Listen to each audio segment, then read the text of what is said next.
ஞானானந்தமயம் தேவம் நிர்மலஸ்படிகாகிருதிம் ஆதாரம் சர்வ வித்யானாம் ஹயக்ரீவம் உபாஸ்மகே. நெக்ஸ்ட் ஜென் அஸ்ட்ரோ டிவி நேயர்களுக்கு அஸ்ட்ரோ KS ஐயங்காரின் பணிவான நமஸ்காரங்கள். மாத பலன் வைகாசி மாதம் பராபவ வருஷம் 15/5/2026 14/6/2026 வரலும் உண்டான காலகட்டம். பொதுவாகவே மாத பலன்னு பார்க்கும்பொழுது சூரியன், செவ்வாய், புதன் மற்றும் சுக்கிரனுடைய மாற்றங்களை வச்சு மாதத்தினுடைய பலன்களை சொல்லுவோம். மாதங்கள் அப்படின்னு சொல்லும்போது நம்ம சௌரமான மாதத்தை எடுத்து சொல்கிறோம். சூரியன் ஒரு ராசியிலிருந்து அடுத்த ராசிக்கு செல்லக்கூடிய விஷயத்தை சௌரமானம்னு சொல்கிறோம். வைகாசி மாதம் அப்படின்னா ரிஷபத்தில் சூரியன் இருக்கும். சரி, இந்த மாதத்தினுடைய கோல்சாரம் என்ன, இந்த மாதத்தில் வரக்கூடிய விசேஷ நாட்கள் என்ன அப்படின்றத பார்க்கலாம். இந்த மாதத்தினுடைய கோல்சாரம்னு எடுத்தோமே ஆனால் மாதத்தின் அதாவது இந்த காலபுருஷ தத்துவத்தின் முதல் ராசியான மேஷத்தில் செவ்வாய், சூரியன், புதன் மற்றும் சுக்கிரன் இந்த 3 கிரகங்கள் ரிஷபத்தில், குரு மிதுனத்தில் இருக்கார், சிம்மத்தில் கேது, ராகு பகவான் கும்பத்திலையும், மீனத்தில் சனி. இது ராகு கேத்துக்குள்ளே எல்லா கிரகங்களும் உள்ளே வருது. இந்த மாதம் பிறக்கும் பொழுது பார்த்தாலேயானால் அப்படி இருக்குது. இந்த மாதத்தில் வரக்கூடிய சில மாற்றங்கள் என்ன அப்படின்னு பார்த்தாலேயானால் சுக்கிரன் 15ஆம் தேதி அன்றைக்கே மிதுனத்துக்கு போயிடுறார். அதற்கு பிறகு பார்க்கும் பொழுது 26ஆம் தேதி அன்றைக்கி 3 மாற்றங்கள் நிகழ்கிறது. அதில் ஒரு பெரிய மாறுதல் அப்படின்னு சொல்லக்கூடியது வருட கிரகமான குரு பெயர்ச்சி அடைகிறார். எங்கே? மிதுனத்திலிருந்து கடகத்துக்கு. தனியாக அதற்குன்னு ஒரு வீடியோ போடுறேன். அதாவது குரு பெயர்ச்சி பலன்கள் ஒரு ராசியாக தனியாக போடுறேன், அதையும் பாருங்கள். அது 26/5 அன்னைக்கு. அதற்கு பிறகு பார்த்தோம்னா 26/5 அன்றைக்கே சுக்கிரன் மிதுனத்திலிருந்து கடகத்துக்கு வர்றார். அது தவிர புதன் ரிஷபத்திலிருந்து மிதுனத்துக்கு போகிறார். இது இந்த மாதத்தினுடைய மாற்றங்களாக இருக்குது. சரி, இந்த மாதத்தில் வரக்கூடிய விசேஷ நாட்கள் என்ன அப்படின்னா 16/5/2026 அன்னைக்கு அமாவாசை, வைகாசி மாதத்தினுடைய அமாவாசை. அதற்கு பிறகு 28/5/2026 அன்றைக்கி அக்னி நட்சத்திரம் முடிவு. அதாவது அக்னி நட்சத்திரம் பார்த்தாலும் ஒரு 22லேருந்து 28 நாள் வரலும் இருக்கும். இந்த 28 நாளில் அதீதமான வெயில் அடிக்கக்கூடிய காலகட்டமாக இருக்கும். இந்த மே மாதம் 4ஆம் தேதி ஆரம்பிச்சது, அதாவது சித்திரை மாதத்தில் ஆரம்பித்தது, பரணி நட்சத்திரத்தில் வரும்பொழுது, சூரியன் பரணி நட்சத்திரத்தில் வரும்போது ஆரம்பித்தது. இப்போ அது 28ஆம் தேதி அன்றைக்கி முடிவடைகிறது. 24 நாட்கள் 25 நாட்களில் முடியறது. சரி, இதற்கு பிறகு பார்த்தாலேயானால் இந்த மாதத்தில் வரக்கூடியது வைகாசி விசாகம். இது ஒரு மிகப்பெரிய சிறப்பான ஏற்றமான நாள். வைகாசி விசாகம்ன்றது எல்லா கோவில்களையும் மிகப்பெரிய விசேஷமான நாட்களாக கொண்டாடப்படுகிறது. இது 30/5/2026 வருது. 31ஆம் தேதி, அதாவது இது வைகாசி பௌர்ணமி, அதாவது வைகாசி விசாகத்துக்கு அடுத்தது அனுஷ நட்சத்திரம் பார்த்தோம்னா மிகவும் ஏற்றம். வைகாசி அனுஷ நட்சத்திரம் மிகவும் விசேஷம். சங்கராச்சாரியார் அவருடைய அதாவது ஜெயந்தியாக கொண்டாடப்படுறது அன்றைக்கி. இந்த மாதத்தில் வரக்கூடிய வாஸ்து நாள் அப்படின்னு சொல்லக்கூடியது பார்த்தோம்னா அதாவது 4/6/2026 அன்றைக்கி வாஸ்து நாள். இந்த வாஸ்து நாள் அன்றைக்கி உங்களுக்கு புதிய வீடு கட்டுறது, புதிய மனை அடிகோல் ஊன்றது, அதோட புதிய ப்ராஜெக்ட் எடுத்து பண்ணுறது, வீட்டினுடைய வாசக்கால் நடுறது, புதுசாக மனை வாங்கிறது, இந்த நேரத்தில் அஸ்திவாரம் தோன்றது, பூஜை போட்டு வேலைகள் ஆரம்பிக்கிறது, இந்த புதுசாக ரிஜிஸ்ட்ரேஷன் பண்ணிக்கிறது, இது எல்லாம் பண்ணிங்களே ஆனால் நிச்சயமாக நல்ல ஒரு ஏற்றம் வரும். அது தவிர இந்த காலத்தில் நீங்கள் ஆரம்பிக்கும் பொழுது எந்த ஒரு இதுவையும் பார்க்க வேண்டாம். அதாவது ராகு காலம், யமகண்டம், திதி, வாரம் இது எதுவுமே பார்க்க தேவையில்லை. ஏன்னா அதாவது இந்த வாஸ்து புருஷன் கண் விழிக்கும் நேரம் அப்படின்னு சொல்லக்கூடியது பார்த்தேன்னா காலை 9:05 10:35 வரணும். கிட்டத்தட்ட ஒரு 1.5 மணி நேரம். இந்த 1.5 மணி நேரம் உங்களுக்கு 6 பகுதியாக பிரியும். 15 நிமிஷமாக 6 பகுதியாக பிரியும்.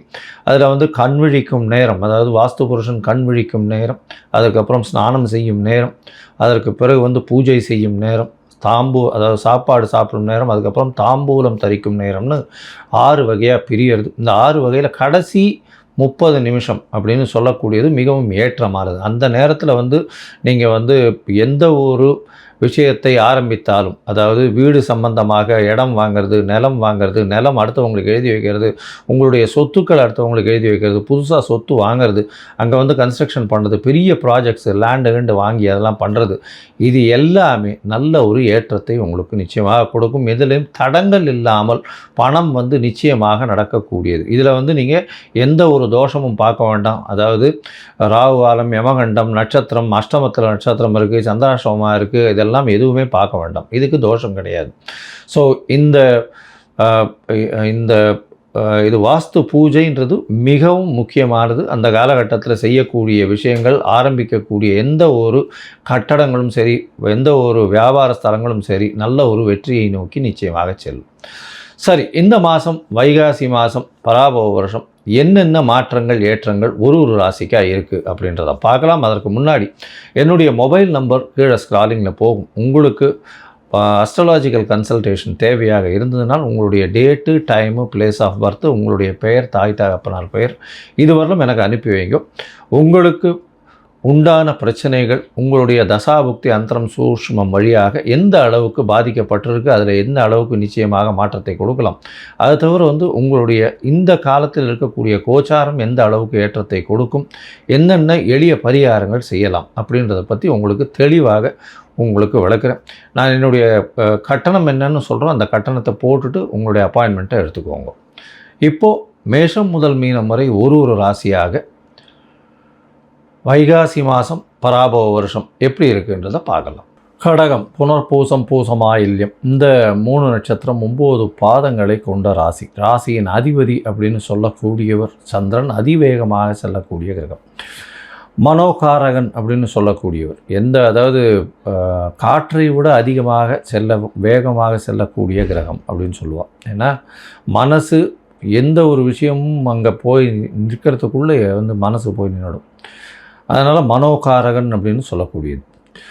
சரி, இந்த மாதம் பராபவ வருஷம் வைகாசி மாதம் 15/5/2026 14/6/2026 வரலும் உண்டான காலகட்டத்தில் எப்படி இருக்கும் அப்படின்னு பார்த்தோம்னா, உங்களுடைய ராசிக்கு 11ஆம் இடத்துல சூரியன், புதன், சுக்கிரன் 3 கிரகங்கள் இந்த மாதம் ஆரம்பத்திலே இருக்குது. பெரிய ஏற்றம் கிடைக்கக்கூடிய காலகட்டம். 11ஆம் இடத்துல சூரியன் இருக்கிறது பெரிய விசேஷம். சுக்கிரனும் ஆட்சி பெற்று போயிருக்கார், புதனும் சேர்ந்து இருக்கிறது பெரிய விசேஷம். அதாவது உங்களுடைய ராசிக்கு 12ஆம் அதிபதியும் 12க்கு 12 இருக்கிறதுனால நல்ல ஒரு ஏற்றம் இருக்கும். இந்த மாதம் பிறந்த உடனே, அதாவது 15ஆம் தேதி அன்றைக்கி சுக்கிரன் வந்து 12ஆம் இடத்துக்கு போயிடுறார். இருந்தாலும் பரிவர்த்தனை யோகத்தில் ஆட்சி பெற்று போகிறார். அதனால் 11ஆம் அதிபதி, 10ஆம் அதிபதி, 11ஆம் அதிபதி, 12ஆம் அதிபதி 3 பேரும் ஆட்சி பெற்று போயிருக்கக்கூடிய வாய்ப்புகள் காலகட்டமாக அமைய போகிறது. இந்த காலகட்டத்தில் பார்த்தோம்னா 10ஆம் இடம்னு சொல்லக்கூடிய தொழில் ஸ்தானம், அதாவது கடக ராசியினுடைய அதீத சுவர் அப்படின்னு சொல்லக்கூடியவர் வந்து செவ்வாய்.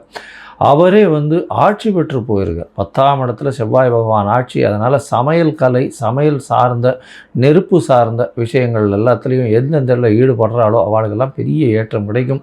தண்ணீர் வியாபாரம், நெருப்பு சம்பந்தப்பட்ட வியாபாரம், அதை தவிர வந்து பார்த்தாலேயானால் இந்த மாதத்தில் அந்த பயிர் அந்த மாதிரியான விஷயங்களில் வந்து வயல் சார்ந்த விஷயங்கள் இதெல்லாம் வந்து பெரிய ஏற்றம் கிடைக்கக்கூடிய வாய்ப்பு. பருப்பு வகைகள் அதெல்லாம் வந்து பெரிய ஏற்றம் கிடைக்கக்கூடிய வாய்ப்புகள் நிச்சயமாக உண்டு. அதிக விலை போகக்கூடிய காலகட்டமாக அமைய போகிறது.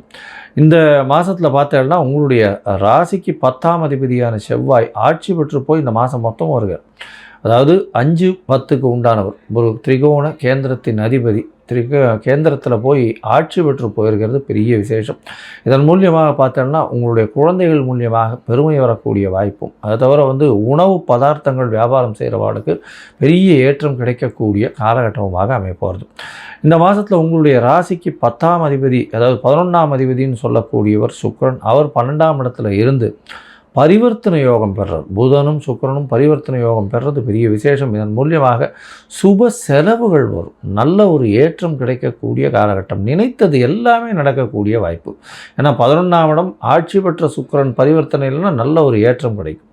26/5/2026 பார்த்தோம்னா உங்களுடைய ராசிக்கு 12ஆம் அதிபதி 12ஆம் இடத்துல ஆட்சி பெற்று போகிறார். உங்களுடைய ராசியிலேயே குருவும் சுக்கிரனும் வந்து அமைகிறா. இது வந்து ஒரு பெரிய ஏற்றத்தை கொடுக்கும். குரு வந்து உங்களுடைய ராசியில் உச்சம் பெற்று போகிறது. அதனால் வந்து அவருடைய பார்வை பலத்தின் மூலியமாக பார்த்தாலேயானால் உங்களுக்கு திருமண பாக்கியம் ஏற்படும், குழந்தை பிராப்தி ஏற்படும். அதோட பார்த்தாலேனா வெளிநாடு வெளியூர் படிக்கக்கூடிய வாய்ப்புகள் இந்த காலகட்டத்தில் நிச்சயமாக அமையும். ஏன்னா 9ஆம் இடத்துல சனி பகவான் இருக்கிறதுனால சிறு சிறு தொல்லைகள், வெளிநாட்டில் போய் படிக்கணும்னு நினைக்கிறவர்களுக்கெல்லாம் சிறு சிறு பிரச்சனைகள் இருக்கும். ஆனால் 26/5/2026 அப்புறம் வெளிநாட்டுக்கு போய் வெளியூருக்கு போய் படிக்கக்கூடிய யோகங்கள் நிச்சயமாக கிடைக்கும். சரி, மொத்தத்தில் பார்க்கும்பொழுது இந்த மாதம் வைகாசி மாதம் பராபவ வருஷத்தில் பார்க்கும்பொழுது உங்களுடைய ராசிக்கு நல்ல ஒரு ஏற்றமான காலம். உங்களுடைய ராசிக்கு யோககாரகன்னு சொல்லக்கூடிய செவ்வாய் ஆட்சி பெற்று 10ஆம் இடத்துல இருக்கிறது பெரிய விசேஷம். 10ஆம் இடத்துல இருக்கிறதுனால திக்பலம் பெறுறது பெரிய ஏற்றத்தை கொடுக்கக்கூடிய காலகட்டமாக அமைய போகிறது. எடுத்த காரியங்கள் அனைத்தும் நிச்சயமாக நிறைவேறும். உங்களுக்கு பதவி புகழ் அந்தஸ்து கௌரவம் வரக்கூடிய வாய்ப்பு. உங்களுடைய 5ஆம் இடம் வந்து நல்ல வலுப்பெற்று போயிருக்கிறதுனால நிச்சயமான ஏற்றம் கிடைக்கக்கூடிய காலகட்டமாக அமைய போகிறது. உங்களுடைய ராசிக்கு பார்த்தாலேயானால் 10ஆம் அதிபதினு சொல்லக்கூடிய 11ஆம் அதிபதினு சொல்லக்கூடிய சுக்கிரனும் நல்ல ஒரு ஏற்றத்தில் இருக்கிறதுனால எடுத்த காரியங்கள், நினைத்த காரியங்கள் நிச்சயமாக வெற்றி பெறக்கூடிய வாய்ப்புகள் உண்டு. 11ஆம் இடத்துல சூரியன் வேறு கேட்கவே வேண்டாம்.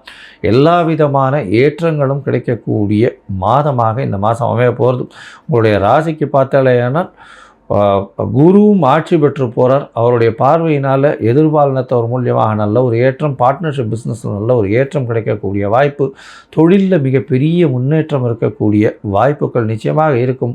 அதை தவிர பார்த்தாலேயானால் அரசாங்கத்தின் மூலியமாக அனுகூலமான காலகட்டமாக அமைய போகிறது. இந்த காலகட்டத்தில் உங்களுக்கு எல்லா விதமான நல்ல விஷயங்களும் நடக்கும். முயற்சிகள் எல்லாமே வெற்றி பெறக்கூடிய வாய்ப்புகள் நிச்சயமாக உண்டு. இருந்தாலும் சில நாட்கள் தள்ளி போடுறது நல்லது. அந்த சில நாட்கள் வந்து சந்திராஷ்டம நாட்கள்னு சொல்கிறோம். இந்த சந்திராஷ்டம நாட்கள் என்றைக்கு வருது அப்படின்னா 6/6/2026 8/6/2026 வரலும் உண்டான காலகட்டம். இந்த காலகட்டத்தில் புதிய முயற்சி வேண்டாம், வெளியூர் வெளிமாநில பிரயாணம் வேண்டாம்னு சொல்கிறோம். ஒருவேளை பண்ண வேண்டி இருந்தது ஆனால் சந்திரனுக்கு உண்டான எளிய பரிகாரம், அருகில் இருக்கக்கூடிய கோவிலில் போய் பச்சரிசி தானம் கொடுங்க. அது வந்து சந்திரனுக்கு உண்டான நிச்சயமாக சந்திராஷ்டமத்தின் தாக்கத்தை குறைக்கக்கூடிய வாய்ப்புகள் உண்டு. சரி, இந்த சந்திர பகவானுக்கு ஒருவேளை உங்களுடைய கடகராசிக்காரர்களுக்கு உங்களுக்கு வந்து தசாபுக்தி அந்தரம் சூக்ஷ்மம் அந்த அளவுக்கு சரியில்லை அப்படின்னா நீங்கள் வந்து ஒரு மாதமும் 2 முறை பிரதோஷ காலம் வரும். அதாவது இந்த 13th டேன்னு சொல்லுவாள். அதாவது பௌர்ணமிக்கும் அமாவாசைக்கும் அடுத்து வரக்கூடிய திரையோதசி அன்னைக்கு 13ஆம் நாள் அன்றைக்கி வந்து சாயந்தரம் சந்தியா காலத்தில் பார்த்தோன்னா பிரதோஷ காலம்னு பேர். அந்த பிரதோஷ காலத்தை போய் சேவிச்சுட்டு வாங்க. உங்களுக்கு வரக்கூடிய எந்த ஒரு பிரச்சனையாக இருந்தாலும் நிச்சயமாக சூரியனை கண்ட பனி போல இருக்கும் இடம் தெரியாமல் போகும்.